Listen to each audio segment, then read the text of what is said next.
Hi, everyone. Good afternoon. Hi, good afternoon. Thank you for Hello, joining good us. afternoon. Hi, good afternoon. Yeah. So we'll just wait for a few minutes for others to join and then we'll start. Thank you. Okay.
Perfect. I was waiting for it to be 3 p.m. on the dot.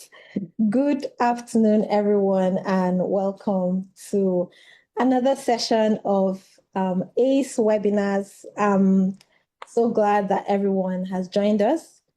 Um, Thank you for joining us today. Thank you for joining us for this important conversation titled Partnership and Collaboration, Building Strategic Alliances for Sustainable Health Impact. My name is Dr. Victory Ekpin, and it's so nice to be here. I'll be your moderator for today's session. On behalf of ACE, I just want to say thank you very much to everyone joining us for taking time out of your busy schedules to be part of this call. It shows our commitment to building and fostering partnerships and sustainability within the public health space and the larger development space. And very special thanks to our panelists for joining us today. I know that our panelists are very busy people and they've taken time out of their very busy schedules to join us today. I'm very delighted for your presence. Thank you. But before we proceed to the main session, just some housekeeping rules. Please kindly note that you are to keep your, okay, first of all, this meeting is being recorded. I hope that everyone is okay with this. We are going to be recording the session. And also, please, if you are granted permission to speak, after speaking, kindly mute your mic so that we don't disrupt the session. Yes. Please use the Q&A icon to ask questions at any point, right? There's going to be a session at the end where we use the raise hand feature to ask questions. But while we are speaking, whether it's the keynote speaker or during the panel session or during the reflection session, please feel free to drop questions in the chat box and we're going to ask them either during the panel sessions or when it's time for the Q&A session. So if you want to speak during the Q&A period, please raise your hands. All right, so going straight into the session, we have a full and engaging agenda ahead, so let's get started. Yes, so today's discussion is centered around how can partnerships move beyond just coordination and working together towards actually making strategic alliances that deliver sustainable health impact. To explore this, we are joined by an exceptional team, an exceptional group of leaders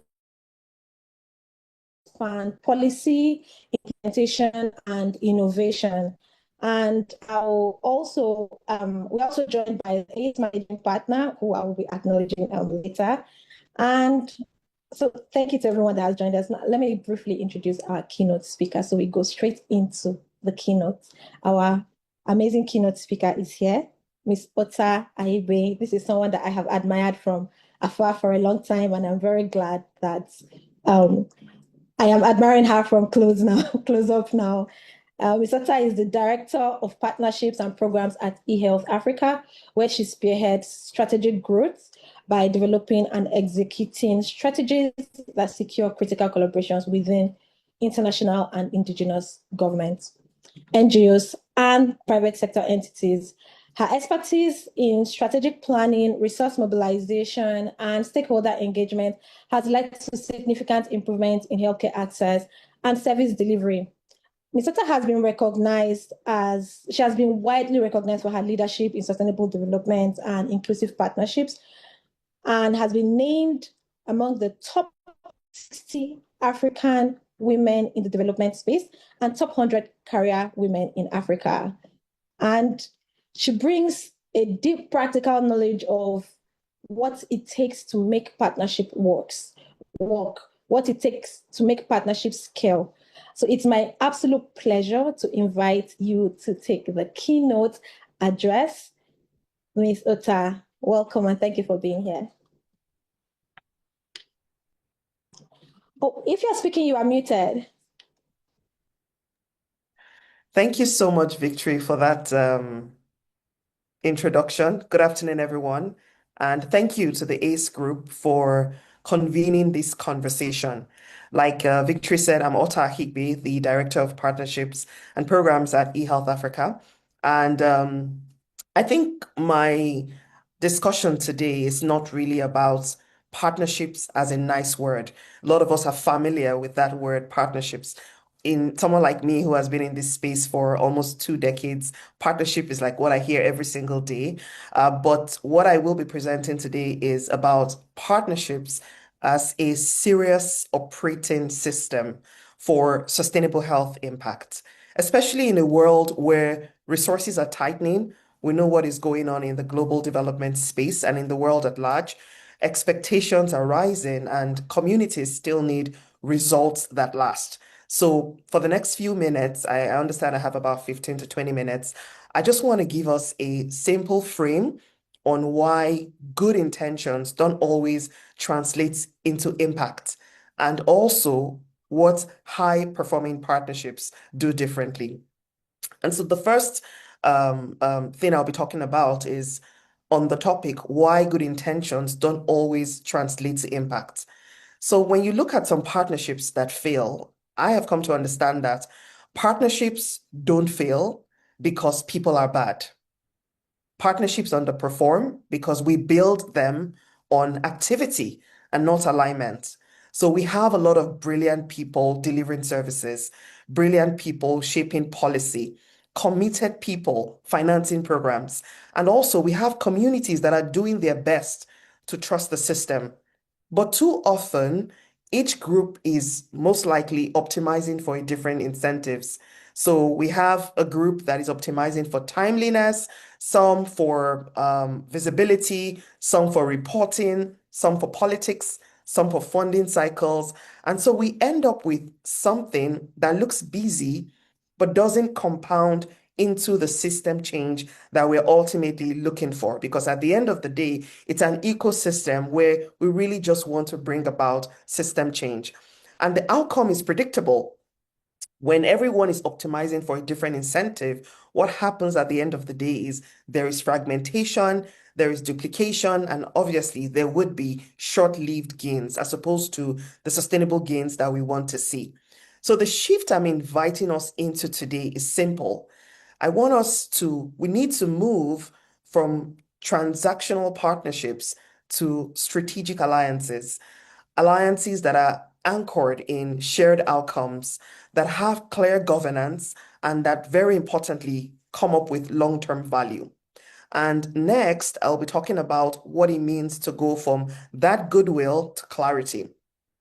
So the truth I have learned the hard way is that high-performing partnerships are not built on goodwill alone. Clearly, they are good intentions. Most times people come together with good intentions. Sadly, it's not about good intentions, High-performing partnerships are built on clarity. And when we look at clarity, what are we talking about? So clarity on the shared outcome upfront. So from the get-go, there is clarity on what is the outcome we want to get out of this partnership. Also, clarity on incentives so that partners win together or adjust together. So it's really clear from the beginning. Also, clarity on governance, not more meetings, but decision rights, the governance around how the partnership will run. I always tell my team something that is for everybody is for nobody.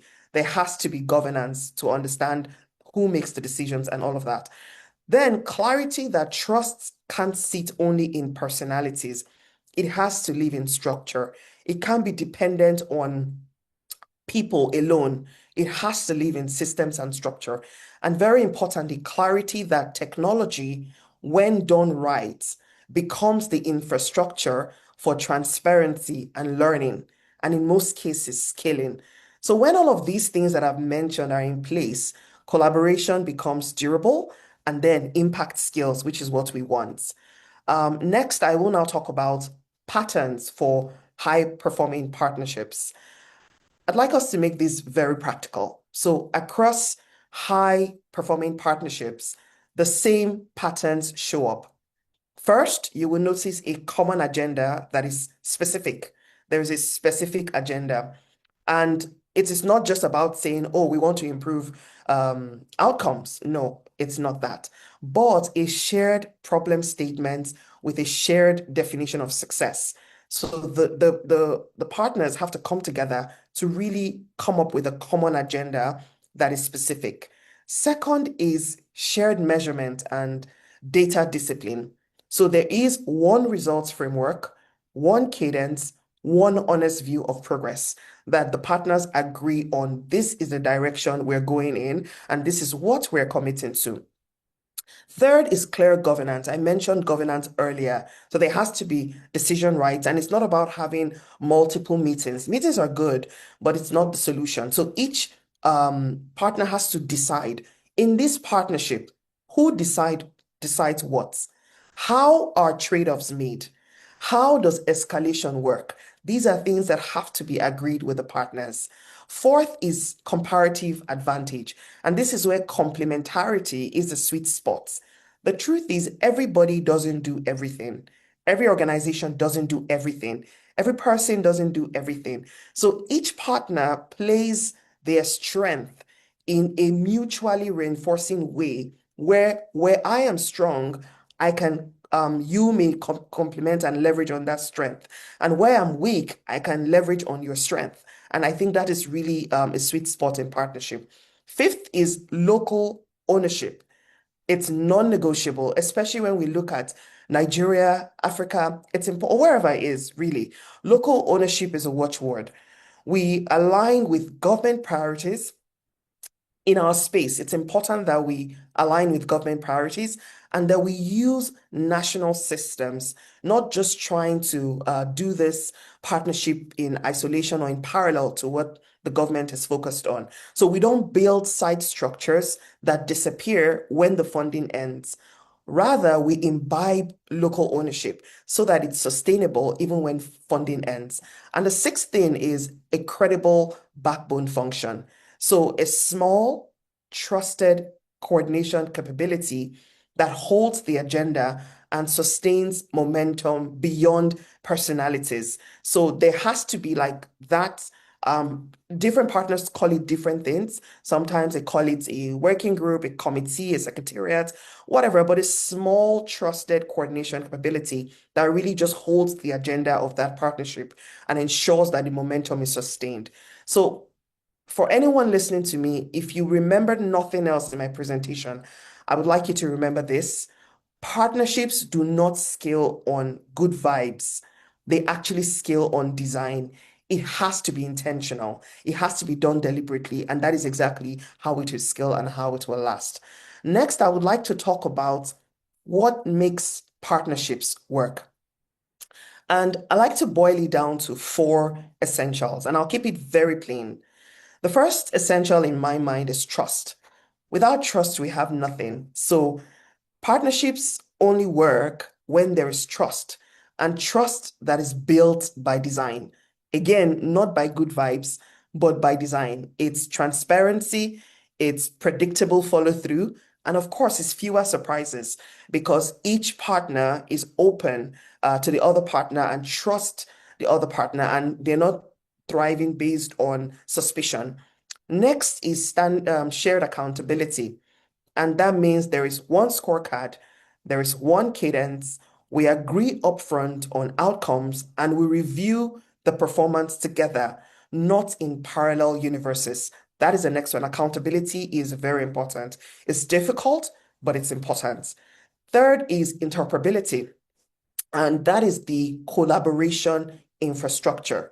So at scale, when we look at partnerships at scale, partnerships is really about whether systems can talk, data can flow safely, and decisions can be made from the same truth. So interoperability is really, really important when we're looking at collaboration and partnerships. And I think the fourth one is adaptive leadership, because the hardest problems are not technical. After all said and done, sometimes the hardest problems are human resources, relationships management, and all of that. And this is where leaders surface trade-offs, manage power dynamics respectfully, manage ego, and keep coalitions moving even when priorities shift. And that is really what makes partnerships last beyond a project's timeline.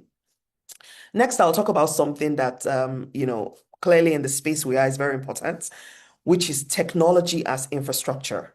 So on technology, I'll say something that sometimes surprises people, and that is we actually don't need more gadgets. We actually don't need more apps. What we need is better plumbing of whatever it is that we have right now. So technology should enable shared systems, not side systems. The role of technology is an enabler, right? So when we look at things like shared registries, dashboards, interoperable health information systems, things that really connect actors and reduce duplication, that is what I would consider responsible use of technology, where we're using that tech to enable all of these things.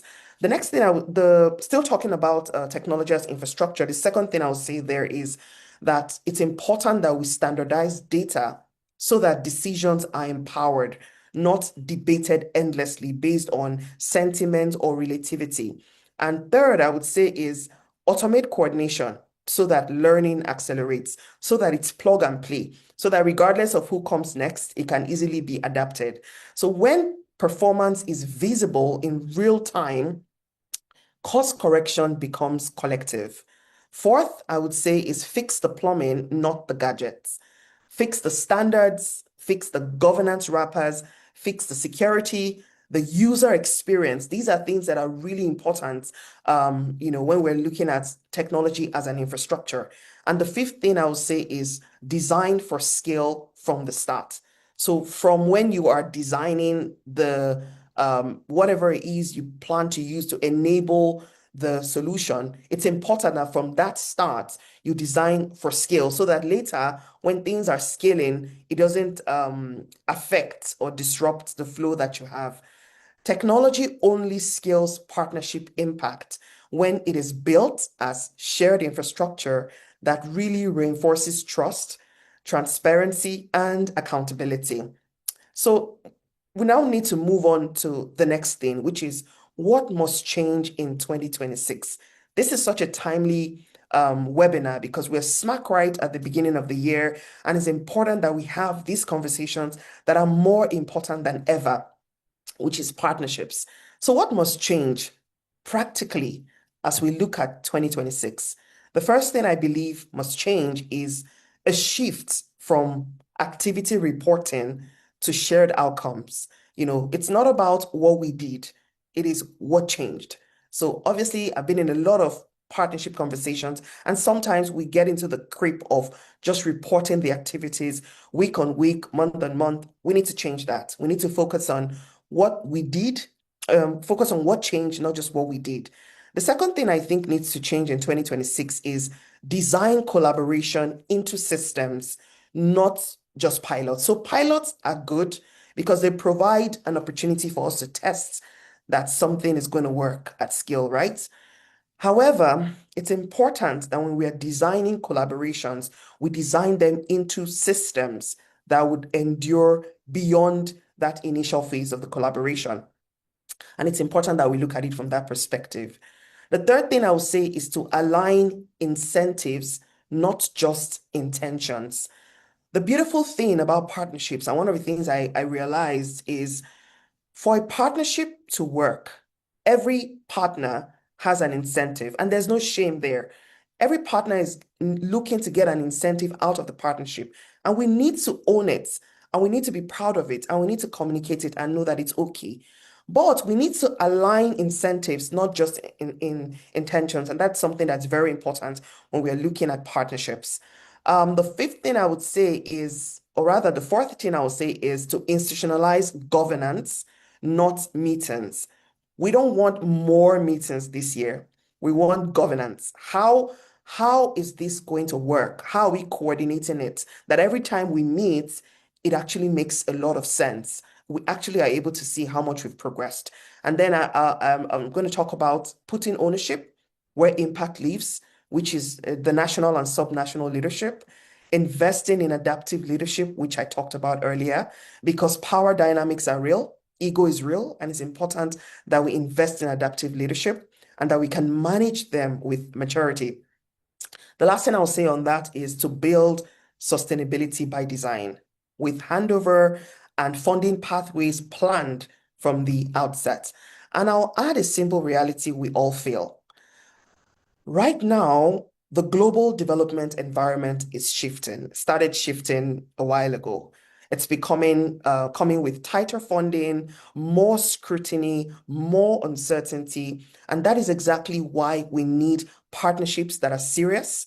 We need partnerships that are structured. We need partnerships that are locally anchored, not fragile coalitions held together only by goodwill. So we need to be very intentional looking at the landscape of what we have right now in the world. And next, I would now move to how do we move partnerships from intentions to collective performance. So let me just land this with 6 lines that anyone listening can run with. The first thing I would say on this is we need to treat collaboration as infrastructure. I have talked about this before. And what that means is a designed way of working that outlives funding cycles. It is just too important that we do that. The second thing is we need to define shared outcomes first and then activities second. Activities can only come when the shared outcomes are clear. Then activities are a byproduct of that clarity. We also need to align incentives so that success is collective, not competitive. I'm really serious about incentives. We need to understand that every partner has an incentive for that partnership, and that is okay. But we need to align it such that we understand that if you win, I win too. If I win, you win too. And so we can work together to make sure that we all win so that it's beautiful success rather than competition. The next thing I would say on that is we need to institutionalize governance and accountability. Who decides? This is really tricky, but in a partnership, it's important that we're clear on who decides, how decisions are made, how course correction happens, so that we avoid staying stuck in blame game and pointing fingers. We also need to invest in interoperability and shared systems. Let us invest in technology and data that binds us together. And maybe the final thing I'll say is center community legitimacy and country ownership. Because partnerships that are not locally anchored don't last. So it's very important that whatever it is that partners are doing, we center it on country ownership, we center it on community legitimacy, and it will really, really last. And we'll find there will be ownership even at the grassroots. And that is how we shift from good intentions to collective performance. So, Victor, I hope I didn't go ahead too much into my time, but thank you so much for giving me the opportunity to make this presentation. and the work that you continue to do. I'm looking forward to the panel discussion, and I'm especially looking forward to learning from my fellow panelists and also from the managing partner of A Strategy and from the questions in the room. Thank you, and over. Thank you so much for that very, very insightful session. You are just within time. So thank you for that as well. And yeah, some of the things that you've said have really resonated with me. I mean, one of the last things to talk about was the systems, the fact that without the system, it's the partnerships must be anchored on the system that already exists. And in our context, it is basically the health system run by the government. And that's why we have the government in the room anyway. But it's something that is very important and oftentimes missed or taken, would I say, lightly. But I'm very glad that you've been able to point that out today. And please, if you have questions or comments or anything else, please put them in the chat box. We're going to be going over to the panel session, and those will be brought up if you have questions. If any questions are directed at Ms. Ota, we're going to ask her during the panel session, and also questions that come up from when we speak collectively. I will go ahead now to introduce the other members of the panel so that we can go right into that. So first of all, I'm very happy to introduce Dr. Olusegun Samuel Oyeniyi. Dr. Oyeniyi is the director and head of the Reproductive Health Division, Department of Family Health at the Federal Ministry of Health and Social Welfare. He serves as Nigeria's focal person for every woman, every newborn, everywhere. The IWIN, I always wonder how to pronounce this, project, and also the FP 2030 and postpartum hemorrhage rollout, with over 25 years of experience in the health sector. He has received both national and international awards. He's well-renowned, and he holds a Bachelor of Medicine and Surgery from the University of Ilorin and an MPH from the University of Ibadan. So just a little before I introduce Dr. No, so when I came to ACE, I always hear about, Dr. Oyeniyi, Dr. Oyeniyi. I went to browse and do a little bit of reading about Dr. Oyeniyi. And he is not only, while working in the government system, he's an accomplished author and of publications, and has grown within this space to be a name that even if you type the name, you would know that he has been able to set a name for himself. So it's my honor, Dr. Oyeniyi, to have you here, and thank you very much for honoring my request to be here. And I will go ahead to introduce Dr. Nonso, our very own. Dr. Chukwunonso Wakere is a principal at Solina Center for International Development and Research.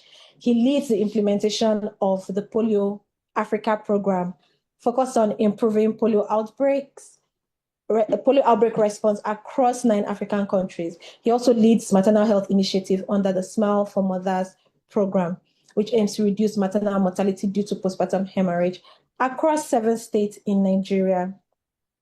He is a medical doctor and a public health professional and has over 9 years of experience in program design, implementation, and management.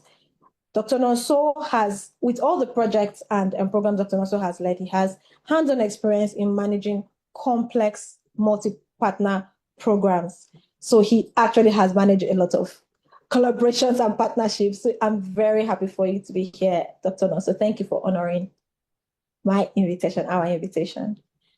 Okay, so going right into it, one of the things that Ms. Ota spoke a lot about was hammered on, that I took note of, was designing into systems, right? And in Nigeria, the system is owned by the government, or is one of the key players, the major player is the government, and then the rest of us is kind of like a hub and spoke. The rest of us rally around the government to make sure that the government leads, and then we follow. So I wanted to ask, my first question is to Dr. Oyeniyi. From the perspective of the Federal Ministry of Health, why are partnerships critical to advancing our health space, especially in a country like Nigeria? Why are partnerships from from subnational government, from implementing partners, from donors, why are they critical to achieving our national health priorities? And what role does the government play in, convening and steering collaborations and partnerships across the country?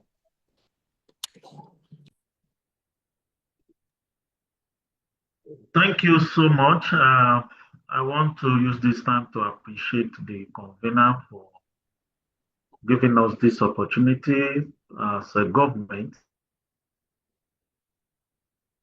and also to encourage all other partners that are working with us. So it's a great opportunity. So thank you so much. And thank you for the question. It's very critical. As government, of which the Federal Ministry of Health and Social Welfare is championing in terms of health, one of the why it is very critical is that there is a need to coordinate the partner. And in the areas of resources, need to pull resources together. It's not something one person can do. There are other priorities for government. So it's better that you pull resources together, especially funding need to be pulled together from various sources to achieve the goal. And what is the goal for everybody? The goal is to crush maternal mortality and other mortality, as it were, around health. That is our major goal, and that is where we need that partnership to key into, so that everybody can put in their various inputs to ensure that we reduce mortality. Why is another reason is critical is for technical assistance. It's something everybody need to look at. There are gaps, there are areas that technical assistance is needed to be able to forge ahead. So that is critical for us as government. Also, it will also boost coverage, very critical to put coverage, especially on rich areas. It's not every area that can be reached. When you look at the public sector, there are unreached areas. And those unreached areas, it's good to go into partnership with CSO, with private sector, to ensure that those areas are covered. So very important, so that we can cover enough areas, add to rich areas that we couldn't cover. Another one is to enhance impact. Impact that has been created. How can we enhance it? We need to align effort, critical for us to align all the efforts, effective coordination, and to reduce duplications of effort. With this, we'll be able to achieve, especially the SDG 3 goal that every one of us we are trying to contribute to. So, and when you look at the role of government in the collaborative efforts with either implementation partners, CSO, and private sector, it is the role of government to be able to do oversight on this and guide them on these priority areas. One, we need to set priorities. The role of government is to set priorities, and that priorities will be set in terms of in our strategies, documents, guidelines, policy documents, for people to see, so that everybody will see all the goals defined, the targets, the objectives, and the strategies that governments want to see. So it's very important that we set that priorities right, so that all stakeholders can key into those priorities. And the next one is policy formulation as a role of government. We are to set policy. And that is what we are doing by creating enabling environments for partnership, for implementation partners, CSO, private sector to be able to thrive and contribute in that partnership for us to meet our targets and meet the goal. So it's all of us, it's a teamwork. And government's role is to make sure that we have enough policy environment, setting good environment for this to be achieved. Another one is resource mobilization, which is very key, that all areas in terms of resources, allocation of budget during appropriations, and it's very important that no one is left out because that is government. The role of government is to make sure everybody is within whatever we have been able to pull together and benefit from those resources that have been pulled together. So when you do that, you have your budget. In Nigeria, we are talking of one budget, one plan, one coordination, and one conversation. So very important. Then coordinating the donors, and that's where one conversation comes in. These are policy issues where we'll be able to come together, your voices are held, and be able to make informed decisions together. So the role of government is not just to oversee, you do it together in partnership. You contribute together in partnership. And next one is in terms of monitoring and evaluation, supportive supervision to be able to see and look at performances. What have we done? And come up with data for everyone to see so that we'll be able to talk together and see if we are performing, which area do we need to address on time. So it's the role of government to see that, not to talk of the logistic of commodities. People say there is no program without commodities. So it's the role of government to ensure that we are able to coordinate data management, both logistic and MIE. Whatever tools we use is the role of government, and everybody need to key in to have a national figure, a national show for us to have do we have as a country. So that is the role of government that everybody need to key in. For MIE, for example, we have the DHIS2. For logistic, we have the NHLMIS. And that is what the policy says. So we need to get into this and have all both commodity consumption and the M&E and the supportive supervision oversight across the subnational to be able to now come during the coordination meeting to give report, to give feedback, so that people can be able to see what is going on at the subnational level, because that is where implementation is, that is where evaluation is being done, that is where you assess what you need, what you have done, and come up with your performance. So there is a need to supervise it and to do that supportive supervision. That is one of the roles of government. So I want to stop here. Thank you so much for having us. Thank you so much, Dr. Oyeni. So you have touched on the government role as the coordinating body. Confirm that I can be heard. Yes, where are you? Okay, perfect. You've touched on the role of the government as steering and coordinating body, everything you have talked about. So the government is in the steering or in the driver's seat. And also, not only that, you also touched on the fact that the government also does the work. You said the working together part, the actual partnership, monitoring and evaluation, setting priorities and creating the budgets. Thank you very much for that. I will ask follow-up questions on that because some questions also came up when you were speaking.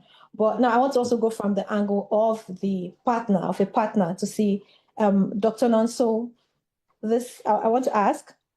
So drawing from your initiatives, the different initiatives that you've led. Polio, I know, is very large, and you've led it across multiple countries in Nigeria and in Africa. And then maternal health programs. Why would you say partnerships are indispensable? And looking at it from a practical lens, giving practical examples of the different angles that your team alone could not handle, even if there was a bulk of there was funding or support, your team alone could not provide the necessary support to the government. And what aspects of the health systems do you think that is definitely indispensable for one organization or two organizations to do it alone? Thank you. No, thank you very much, Victory and A Strategy Group for having me. Really happy to be here because partnership is really very important to us here at CEDA and even to me as an individual. In fact, it's one of our core values as an organization.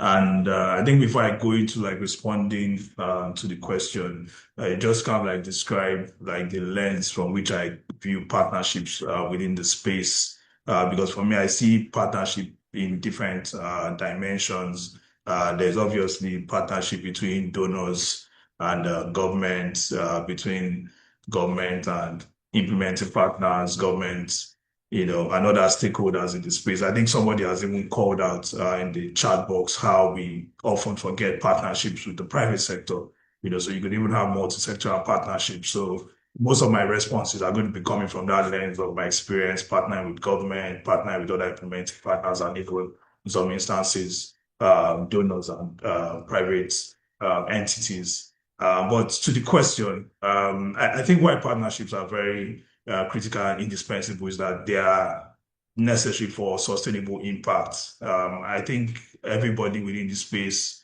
wants to achieve immediate results, but even more important, the results that then last the test of time, which is where partnerships come in, because partnerships, by their inherent nature, draw on our strengths and complementarity. So where as an individual or an entity, I might be strong in one piece, I can't be strong in all. So that is where creating partnerships, especially strategic partnerships, as Ota has stressed in her keynote speech, is really important. But then when you think about the sustainable aspect of it, you really can't achieve anything sustainable without government, which is why for whatever partnership we're thinking about, government definitely has some role, either directly or indirectly, because the government is the one that is there to set the policy, the direction, and the general systems that we all have to build on. But even more importantly, most of the programs that we as implementing partners deliver, are time bound. They are there for a period of time, but then government is always going to be here, and they are the ones that would make sure that whatever you build is sustainable. Just then buttressing Ota's earlier point about a community or a government-led partnership. But if you are looking for sustainable impact, partnerships are definitely indispensable. And it then reminds me of this popular African saying that says, if you want to go fast, you go alone, but if you want to go far, you go together. So partnerships are definitely indispensable because they help us tap into our complementary capabilities. I think one example that I could share at this time is on the Smart Mothers bit, because that's a program that was built on partnership and then continued and sustained on partnerships. Many people don't know this, but a major part of what Smart Mothers did was to introduce public access price heat stable capital scene into Nigeria. But that wouldn't have even been possible in the first instance if we didn't have a partnership between WHO and MSD for mothers and Ferring, the pharmaceutical company that produced that system capital scene at the public access price.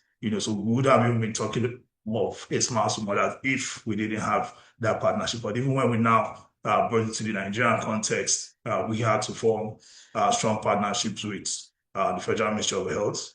That's how I got to know my Oga, Dr. Yeni, and then of course other partners in the space. So partnerships are definitely indispensable if what you are seeking to achieve is sustainable impact and change in the space. Thank you.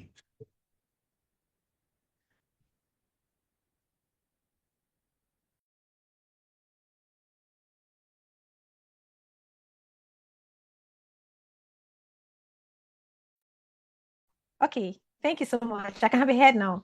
Oh, yes. Thank you so much, Dr. Noso. So I'm happy that you gave us like a practical example of a program that was very partner-led. How do I put this? That was and partnership was very important for, I would say, lots of the programs in our space, except maybe small-scale research, pilots. Most large-scale programs that are supposed to actually change the health system will not go anywhere if multiple hands are not trying to make that work. So thank you so much, Dr. Noor. So I think my next question is going to go to Ms. Ota. You've established, right, what strong partnership, you've spoke about what a strong partnership should look like. And from everything that has been said so far, partnerships are very important. We've established that. And I think, yes, we even have missed out the private sector. Even private sector partnerships are very important.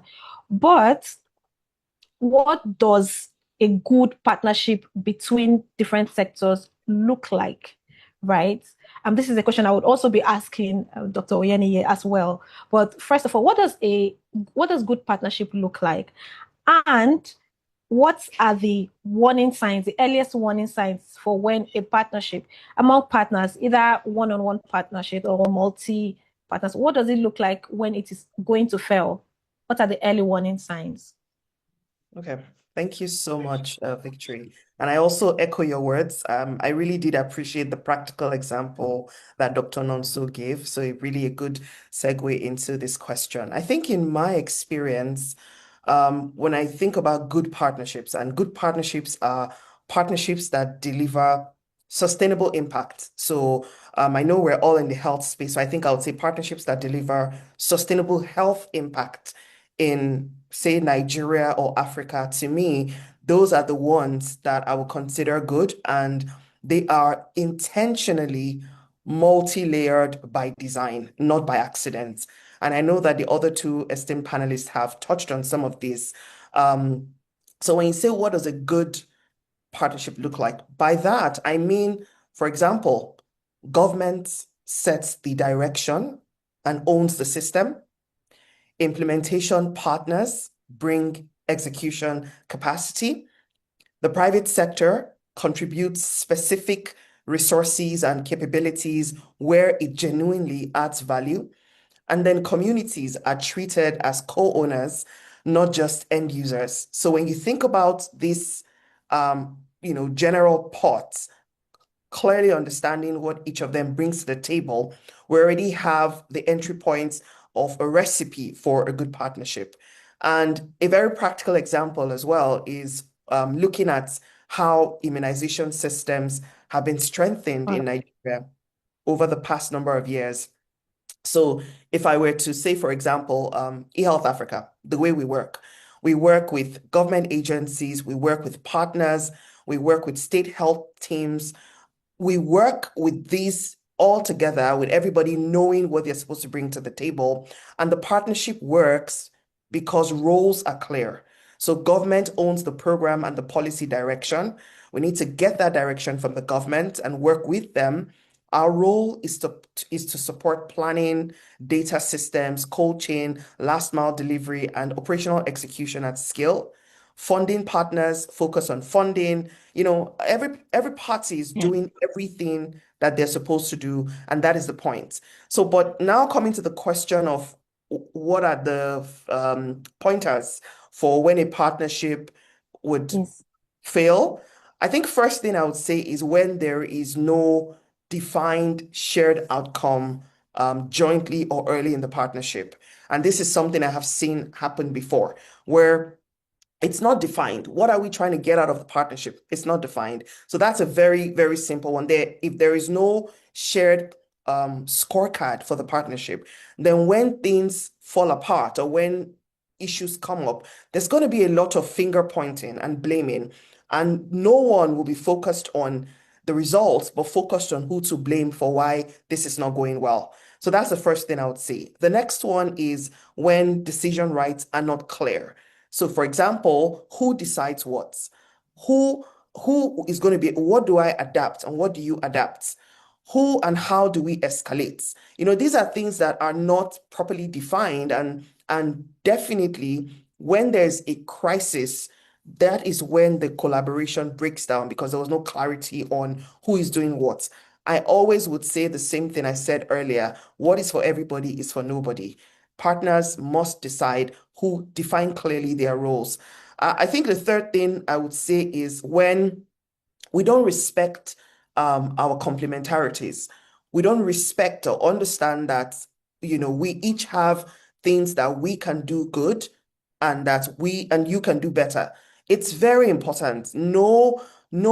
Every organization, every individual, every partner has a comparative advantage. And sometimes people are not conscious of that. So the truth is, when we don't respect that, then there's definitely going to be competition because I really want to show that I'm best at this.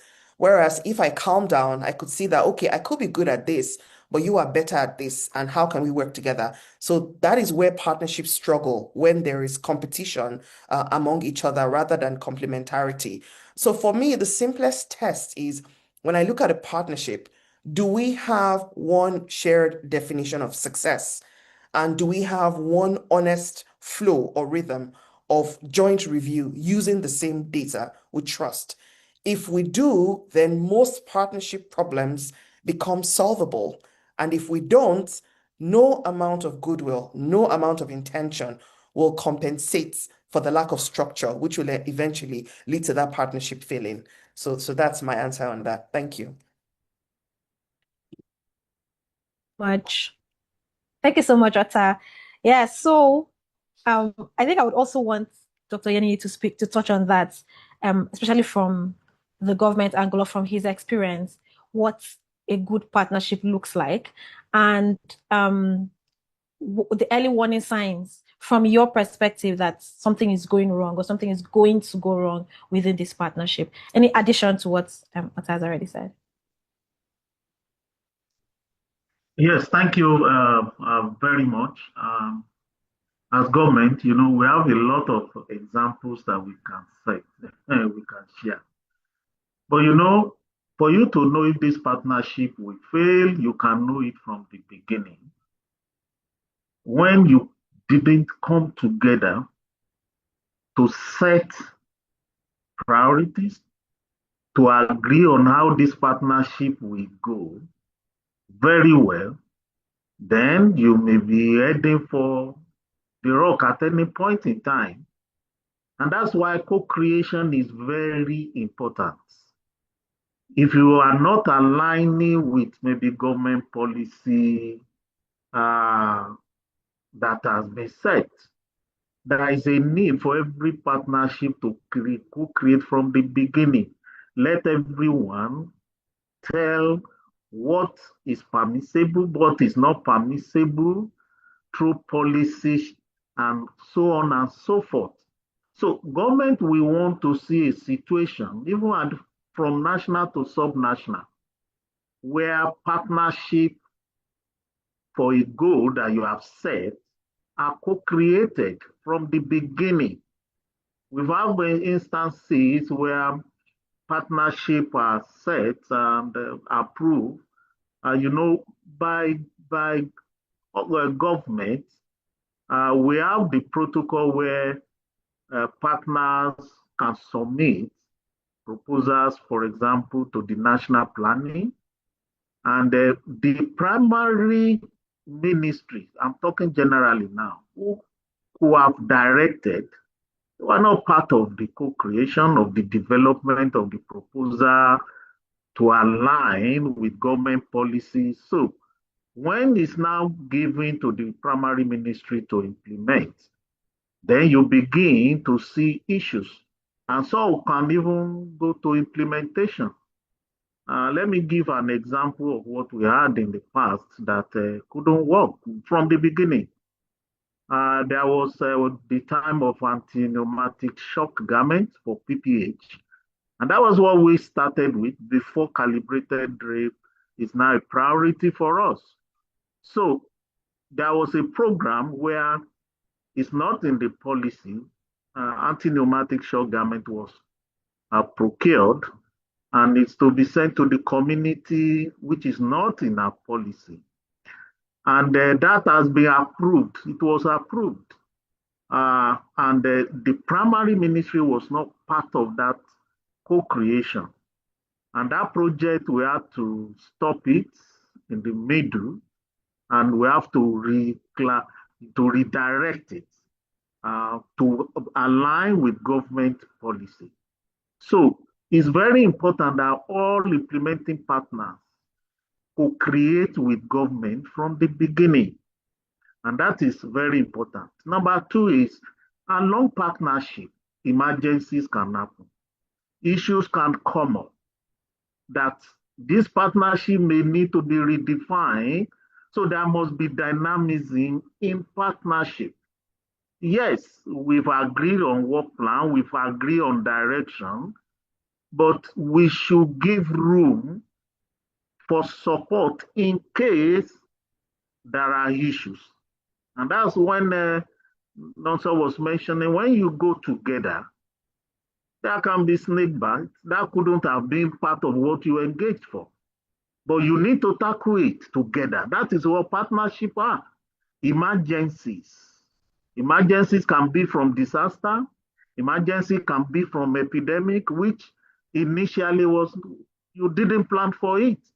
And you need to join hands to fight it together. So there should be room for dynamism in that partnership. Should in case we need emergency, all of us should come together, redefine that partnership. When we are done with it, we move forward. So it's very important that that is also considered as you go on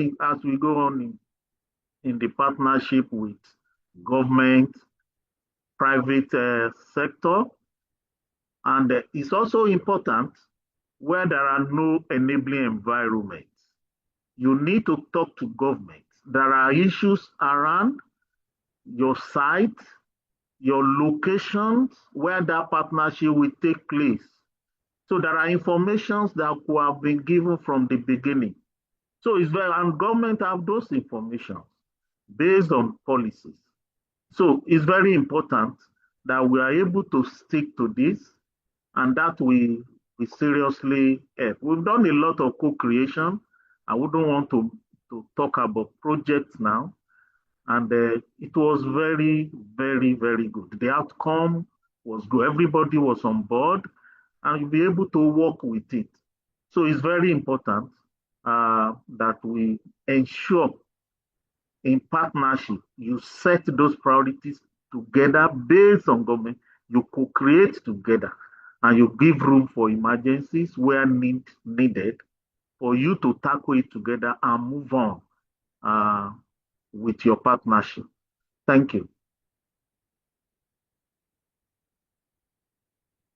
Thank you very much, Dr. Oyeni. So taking from what Ota said and what you've just said, a partnership that is going to fail can be seen right from the beginning. And it is when people don't work together, don't set priorities together, or one person sets priorities and is trying to enforce it on the other. You also touched on something that is very important, Dr. Oyeni, around being able to change with changing times. And I think that that's something that is very important. I've sat in rooms where making plans maybe with the government and the government is like, okay, we have this particular need, which partner has some funds or an avenue to support this. And partners are like, oh yes, we can commit some of these other resources here. And that shows that they are willing to shift, to move with the current need of the government at that time, even though the initial plan was, okay, this we are going to support with this. But right now, this is the need and we can support with that. I think that that's something that is very important, being able to support where there is need at that point. And so, Dr. Nonso, we've spoken a lot about partnerships, what could make it work. Now, in your experience, I keep asking you questions around giving me practical examples, but in your experience, there are different partnerships. I know in your particular experience, you've been able to have different partnerships with implementing partners, actual implementation, and also on the policy and advocacy angle, where we talk about agenda setting, the strategic coordination of things. I would want to ask, what do you think of these two different types of partnerships, implementation on the field or working closely with the decision-making body to make strategies and define priorities? And what are some of the challenges that have emerged within the execution of these different types of partnerships, and how were you able to manage them or address them? Thank you very much, Victory, for that very thoughtful question. I think the way I would approach it is maybe first kind of like highlight the similarities, then maybe the differences. I think at the heart of it, a partnership is a partnership. So a lot of the principles that Ota and Dr. Yini have described are very valid, common goal and vision setting, joint accountability measures, and so on. Those stand true regardless of whether you are talking about a partnership that is targeted at implementing a program or a partnership that is targeted at, advocating for policy change, for example. I think in my experience, what has then been the primary difference between those two types of partnership has really then been around the pace. I think as most people can relate to, implementation based partnership are usually much more fast paced because once you have a plan, once it's aligned with the current government policy, you can just go ahead and execute, of course, after getting necessary alignments from other stakeholders beyond the partnership. While on the other hand, for advocacy or policy related partnership interventions, the timeline or the pace is a bit slower. And that's for obvious reasons, because there, when you're talking about advocacy or policy, you're looking at getting wider consensus. You're also looking at government or policy processes, because coming up with or changing or introducing a new policy has like a series of processes that are even sometimes beyond the health sector, because they might then involve legal or legislative processes. So for obvious reasons, those kinds of programs are usually a bit longer, and even where they end up not being as long as anticipated, it's really down to how the partners are able to get that early on government buying and co-creation that Dr. Yini described, but also being very creative in how they can adapt and fast track things. But that said, I think it's also important to kind of look at these two types of partnerships from a perspective of how they interrelate with each other, because it's quite common or easy to fall into the temptation of thinking that, okay, since what I'm working on is an implementation intervention, that's really the scope or the length and breadth of it. While in reality, if you want to have a successful implementation intervention, you need to even first of all have studied the policy landscape to even know what is allowable or not allowable for your intervention, and also to have a sense of what is priority and not priority for the government, and also vice versa, because even policy or advocacy is very much or is more effective when it is built on implementation experience. So if you think about it, it's not really two distinct pieces. It's actually two interrelated pieces that form, kind of a cycle that, today starts with policy, goes to implementation, but it will still come out policy and vice versa. Thank you.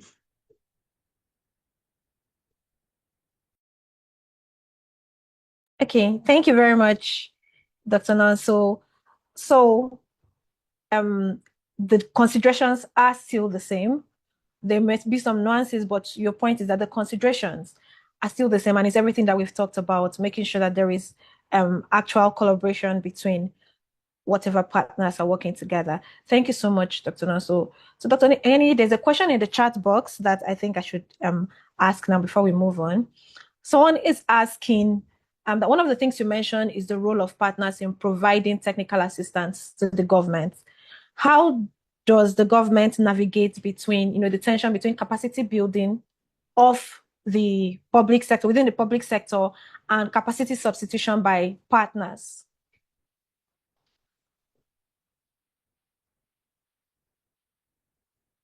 Okay. Dr. Yoni, you are muted if you are speaking.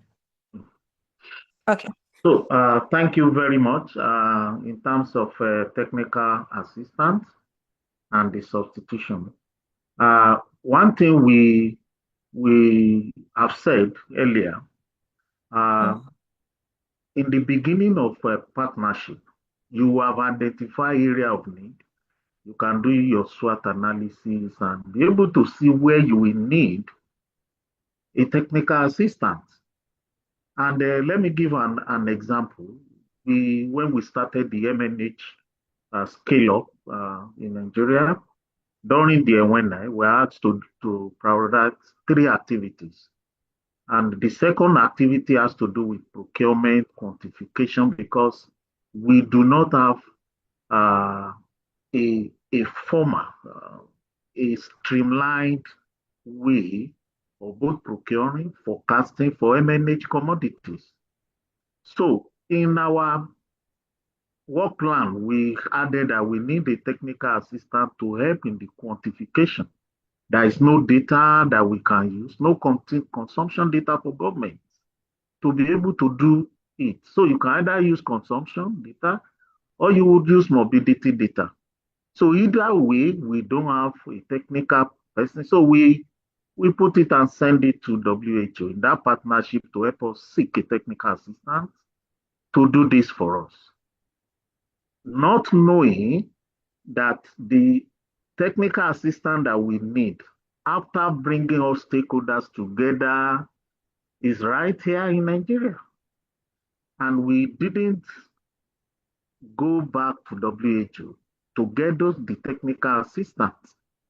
We were able to get that technical assistance here in Nigeria, and we were able to do the quantification with the support of that partnership, everybody together.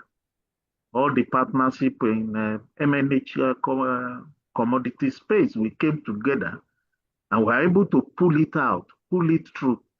Today, our quantification is being used in West Africa for other countries to use. So, and with that, we're able to come up to be able to do this. So you can identify your need from the beginning and be able to go through it in that partnership. Identify those areas, identify what you need and where you are looking at that you may get the technical assistance in partnership.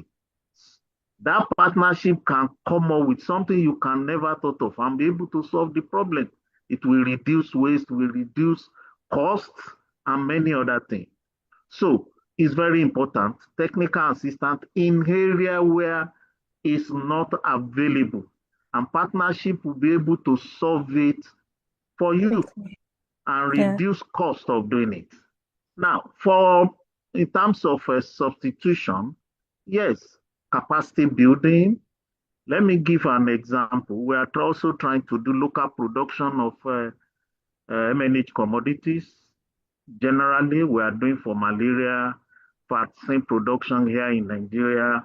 Those are local productions. And we're already talking about MNH commodity. How can we do that?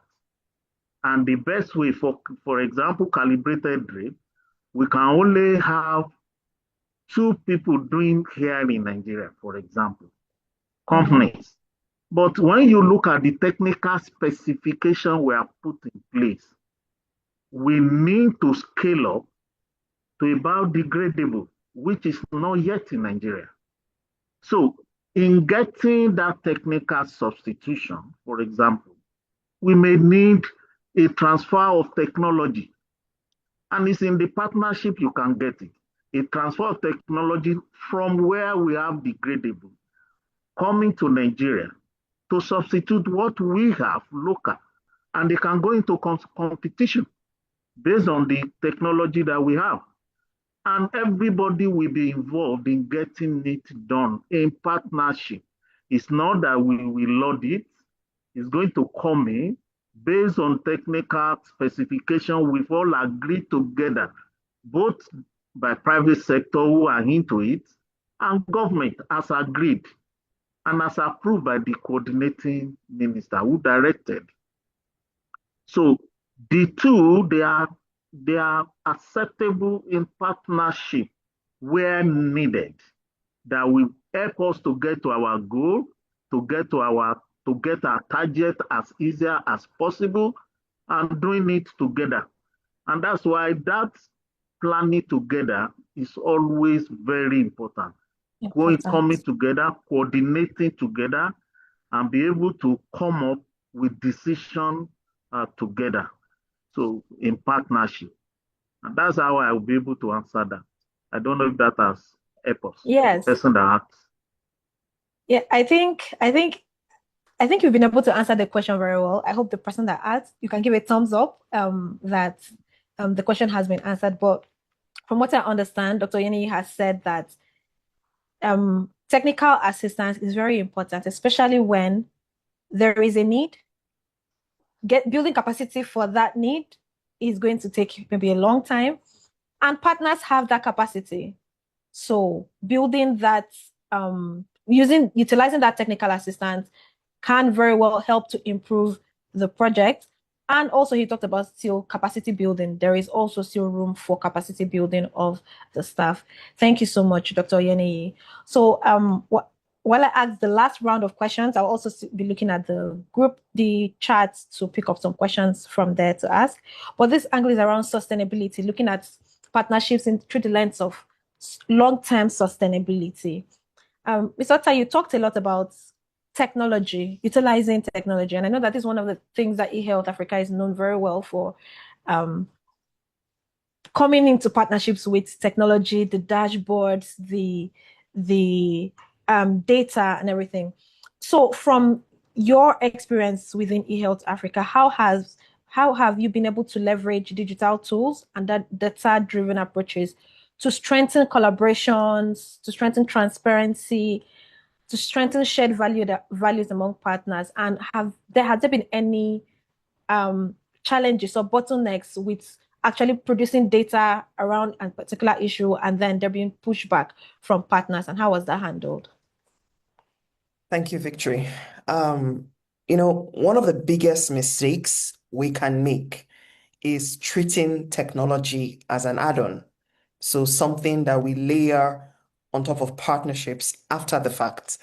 And what I know from our experience is that in the partnerships that work best, technology functions as shared infrastructure. We are a health technology company, so we know that when technology is treated as shared infrastructure, its partnerships work best, and it's what makes coordination, transparency, all the things you were talking about, joint accountability.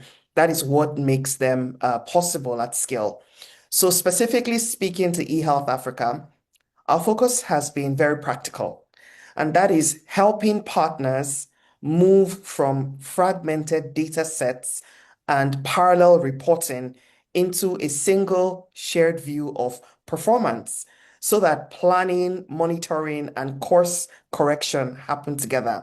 And that is, in a nutshell, that is really what we do as a technology company. So a concrete example is digital microplanning for immunization. Historically, like many people on this call would know, different partners were working off separate spreadsheets and paper plans, and it took such a long time. And it really made coordination slow and error prone. But by supporting states to use shared digital microplanning tools like Planfeld, everyone from the federal agencies to the state teams to implementation partners and even to donors, everyone can work from the same settlement level data. And that means gaps are visible early, duplication reduced, and decisions could be made jointly rather than retrospectively. And when we think about partnership for good and leveraging technology to make the lives of partners easier, that is a practical example that I can bring to the fore. Another example is when we look at logistics and supply chain visibility. So we have a tool called Loomis, which is a logistics management information software. And what it does is it makes vaccine distribution data visible across partners in near real time. So instead of reconciling reports a week later, partners can see where stockouts or bottlenecks were emerging and then respond together. And that is also another way of leveraging technology as a technology company to make coordination among partners more seamless and easier to handle. And when you look at that shift from delayed reporting, from tempers flaring, because you're waiting from one partner to bring a report and it's taking time, to shared real-time visibility, that fundamentally changed coordination dynamics. And the principle behind all of this is very simple. It is shared systems, not side systems. I know that every speaker here has talked about it, and that is just so important. Having a mindset around shared systems, not systems in parallel. So what we do is, in these kinds of partners, and especially as a technology company, we standardize data definitions. We align reporting structures. We agree upfront with partners on how data will be used. It's something that has to be agreed from the get-go, how it's going to be used safely, how it's going to be used responsibly, so that partners are acting from the same source of truth. Because that is really the trust topic we're talking about. Partners are able to act from the same source of truth. When performance is visible to everyone, accountability stops being personal and becomes systemic because we have the tools to enable that to happen. And then when that happens, something very important changes. Partners spend far less time reconciling spreadsheets and defending numbers, and far more time improving delivery where it actually matters at the states, at the facility, at the community level. And so, to your question, for us, digital tools are not about sophistication, really. They are enabler. They are about reducing friction. They are about working with partners to strengthen trust among partners. They're about making collaboration operational, not just aspirational. So that is what we do leveraging the digital tools that we create. I don't know if I covered the second part of your question because I don't remember it right now, but I hope I've been able to answer your question with this. Thank you. Yes. You've been able to answer the question, and you've also touched on one of the questions that was in the chat box that asks how we can improve trust among partners. So one of the ways you have talked about is utilizing digital and data systems that make everything clear, right? And I think I'll also be passing that question on to Dr. Non. So as a first half of the sustainability question I want to ask, taking from lessons, Dr. Non, so from the polio eradication program and the maternal health partnerships, how do I put this question? First of all, how has trust been built within the system? Because I know that there are a lot of partners working in the space across different things, so many different partners. How has the program been able to build trust? And how has sustainability been considered within the polio program, to considering all the partners and how the program can be sustainable long term? Thank you. Okay. Thanks a lot, Victor, for that question. I think just as with even human relationships, right, trust is earned and built over time, but I think what then determines how trust comes about is, some of the things we've talked about today, right from the beginning, having that shared vision or defining that shared vision and the outcomes and also assigning, some kind of accountability to it. And why that vision is very important is it's going to keep being like the reference point, because health programs are usually very complex. In fact, I often describe it as fixing a moving car. So like you have a car that is emotional, you have to be fixing things as you go, correcting things and changing. So you would along the line or down the line need that North Star, that reference point that you keep looking to say, okay, what are we even trying to do here? And that would always be like the reference point that lets everybody around the table objectively assess if we're heading in the right direction or not. I think the other thing that, kind of fosters, trust, in addition to, what Ota has described in terms of treating technology as as infrastructure, for example, is also noting that in these kinds of things, you can really never over communicate. I think that's one of the things I learned earlier on, because a lot of times where distrust or conflict setting, it's really just down to communication. And that's lack of visibility and assumptions that, oh, this other party or this other stakeholder knows. But I think if you take a mindset of you can frankly never over communicate, you would then err on the side of caution and never find yourself in those kind of situations where somebody feels left out or not carried along, and then distrust, definitely sets in.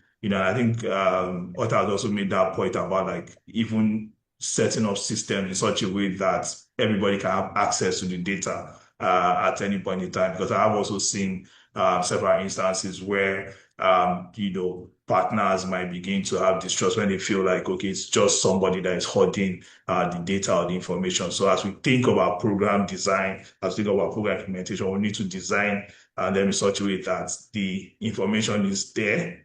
We can have regular convenings and so on. But if you design in such a way that anytime anybody needs to even know what's going on, how things are going, they can always access the data themselves without feeling that the data is being policed. I think that always fosters trust. For sustainability, I think it's really just down to the government leading it. I think one of the reasons why I'm personally excited about, the direction in the last 2 years through the swap approach is the fact that it puts government in the driving seat. And even before we kind of took swap as an approach, where you had seen health interventions or health programs or health systems succeeding in the past, it was usually in places where the government or a government agency decided to intentionally take that leadership position and serve as the guide that kind of sets the priorities, but also more importantly, serves as the filter that before every intervention comes in, they screen it to make sure this aligns with the priorities and the outcomes that we're looking for, and we are tracking. So I think always thinking of having government at the center directing, because they also have that advantage position of seeing the bigger picture that no single partner can see on their own. Is a very critical, or probably the most critical ingredient to attaining sustainability. Thank you. Thank you. Thank you so much, Dr. Nonso.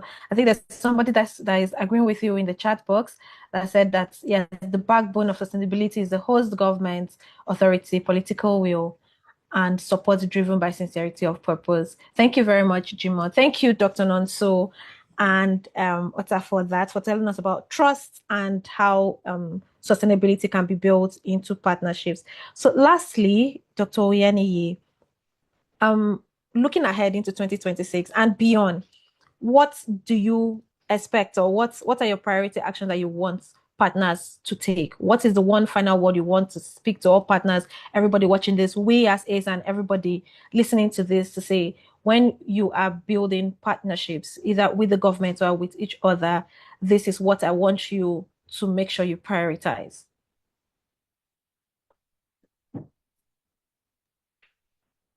Thank you very much. As we look ahead in 2026, we want to see a more active coordination among within the partnership. We have set the pace. SWAP has been used to set the pace. We have all the policy documents in place. So I want to see better coordination. As we go into 2026, the minister will be able to come up with like 7 SWAP TWG. And that is where the coordination of all the areas will be. It's like a family unit. So we want the coordination to be more effective, and my partners should also ensure that that partnership is move forward through a better coordination in those areas and support the coordination that we have set up.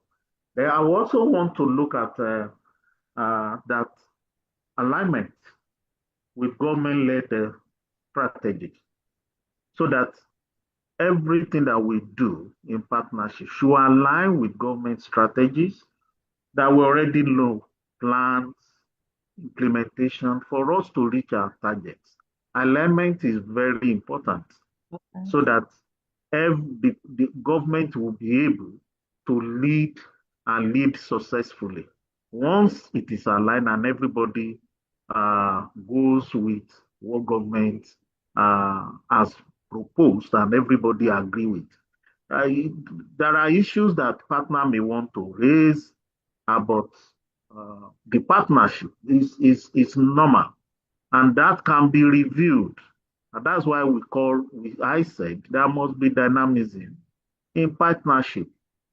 The two of us must agree to move forward. So it's very important. And also, the third one I want to talk about is about providing flexible funding. Flexible funding and boosting budget support, so that there can be transparency, should be accountability.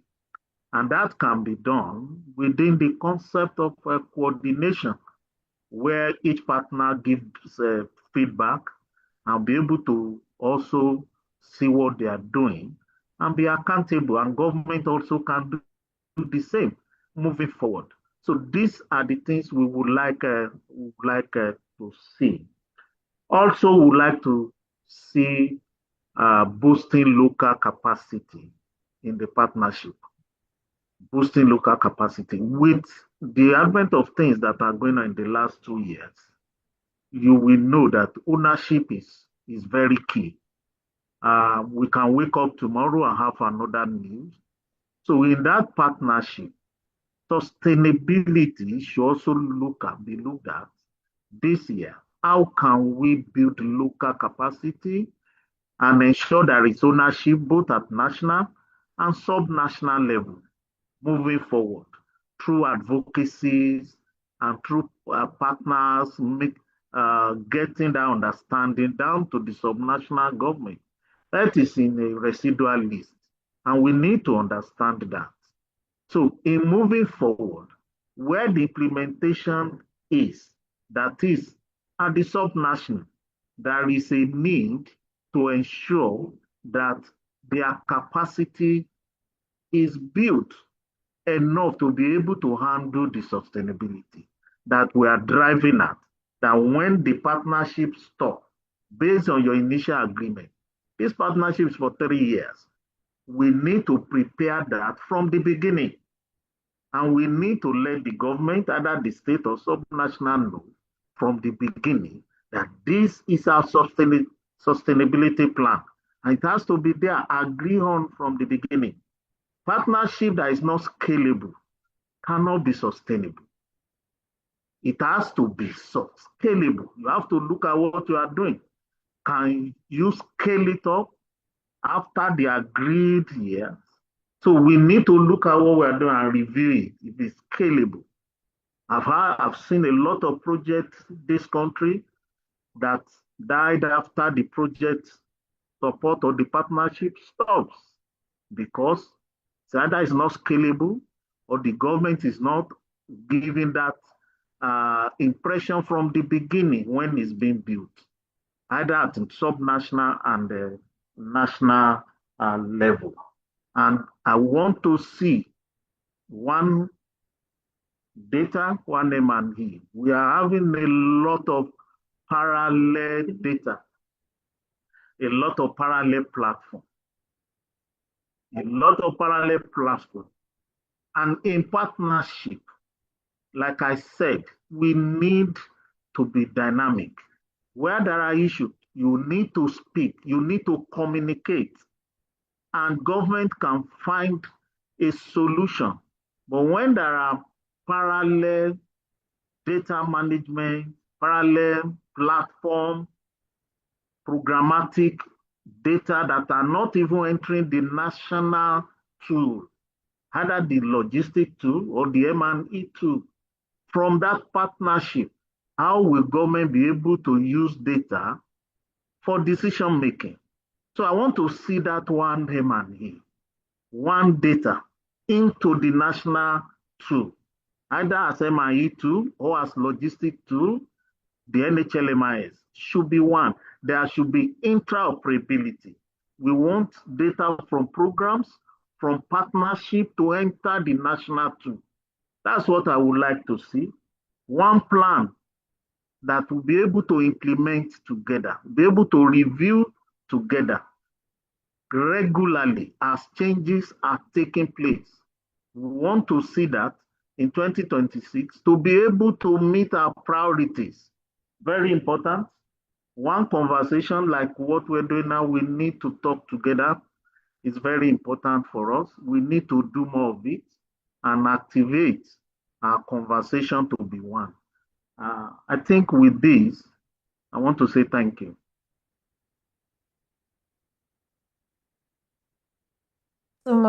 Thank you so much, Dr. Oyeniyi, and thank you. That was a very clear list of things that we should be going into 2026 and beyond with. And it's a lot of the things we have touched on, and that is why this conversation was convened, to think through. The year is starting, and there is a lot of partnerships already on ground. There's a lot more that will be built. What are the things that we must put in place to make sure that we are delivering impact as well as sustainability? I just want to say a huge thank you to all our speakers, our guests today. And I'm very sorry that we are a little bit behind time. We are going to be closing shortly. And that leads me to inviting our managing partner to speak a little bit on ACE's angle, just for a few minutes, on how ACE sees partnerships and collaborations and what we would love to do going forward. I would like to invite Afiz Olajure. Thanks, Victory. And the invitation looks more like setup because my bosses have spoken already. So I don't know what more I should be adding. So a lot of gem has been dished out. My notes are full. And first things to say, thank you, everyone. This has been very insightful. A lot of beautiful perspective has been shared. I think 3 key things have been well hammered over and over during the conversation. 1 is trust. 2 is sustainability. And I think the third thing that I really love is efficiency. And that's really the ACE reflection. So how we view partnership is, as much as we are advocating for people to partner and everyone to work in synergy, we also, I think the country, the donors, the partners, everybody needs to hold some minimum standard that is acceptable. Because an angle to partnership is I'm going to a particular state or country to work, and I need to look at what the people that have gone before me have done. But I will know how important the accuracy of data is. So the partnership is good when I actually trust the outcome of the work that has been done before I got to the state. And that's the only way I'm able to say, if I pick this data, I can run with it. And yes, that's why I love the emphasis on trust. I think the second piece is also around from the donor lens. I think what the government has done around SWOP, getting everybody to have one plan, one budget, one mission and all, I think we also need partnership to be strengthened at that level of the donor as well, which is what we advocate for most of the work we do at ACE when advising the clients, the donor in this case. which is beyond granting or funding a lot of people to do many work. There should be someone who is piecing together and reinforcing the message of partnership to ensure that people are not just working in silo and we are not having a lot of beautiful excellence. And where we are looking more at having some very synergistic efforts, and there is opportunity for complementarity in everything we are doing. I think that's also one bit that I feel we strongly advocate for as ACE. And there is one thing I will be inviting everyone to do more on this journey is as we do all of this work, and this question is quite timely at a point where the country is experiencing a lot of funding cuts. When I wake up every day, I just refresh my email or any of the pages I subscribe to because I know we have something like so person has withdrawn their funding or there's this funding cut here and there. And I think this is a time where partnership should no longer be a buzzword, but it should actually be what we live. Because we now live in a time when the resources are scarce, and it would be very, very strange if anyone still prefers to embrace a parallel approach of doing things, because that means you will spend a lot of resources to reinvent the wheel for a lot of things that has been done. So for us, this has been a very interesting conversation. Trust, transparency, sustainability, and of course, everything targeting some efficient outcome will be one thing. The second bit is as we do the partnership, we should look at it less from the angle of client to client, grantee to grantee, or donor to grantee, but more even partnership with the community structure, the people at the lower level. So if I'm designing a program for children of under one, those are my first partner. So I need to think about them.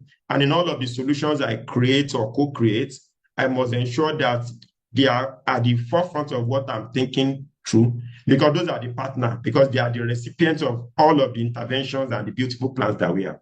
So for us at least, that's how we view partnership, which is why we are very, I don't want to use the word selective, but intentional in the people we have as our partners. Thank you to all of the amazing partners we've worked with in the last few years. Thanks, Solina, EHA, Gate Foundation, Federal Ministry of Health, MPSCDA, NHIA, NCDC, and all.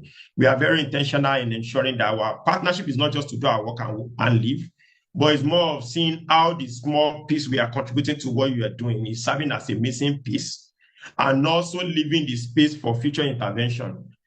We are ensuring that our intervention sits right well within what you have on ground, and also laying a solid foundation for who will be coming in future to key into all of the beautiful things that you are looking to achieve to, of course, accelerate us towards universal health coverage, sustainable development goals, and all of the beautiful world we all want to wake up to. I say I look forward to a world where my children will only understand what they call maternal mortality because they saw it in an outdated magazine. I look forward to a world where under 5 mortality looks like, oh, so you mean there was a time where 2 in every 10 child dies in a particular state, and people actually doubt that you are lying, and it looks so unreal to people. So, and if that is the world we all dream of, if that is the world we all want to be part of, we need to start bringing all the good helps together, strengthening the partnership, ensuring coordination is at its peak, and we are getting the quality output we all desire. So thank you everyone that has been part of this conversation.